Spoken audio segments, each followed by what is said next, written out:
ఎవరు ఎవరికి తోడవుతారో, ఎప్పుడెందుకు విడిపోతారో,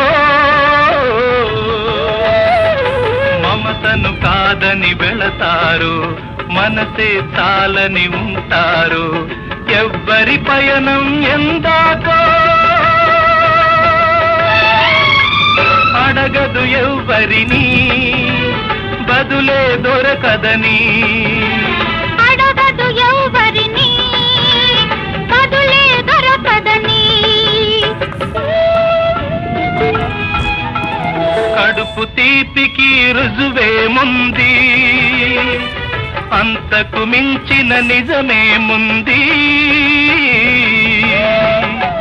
కాయే చెట్టుకు బరువైతే చెట్టును భూమి మోస్తుందా?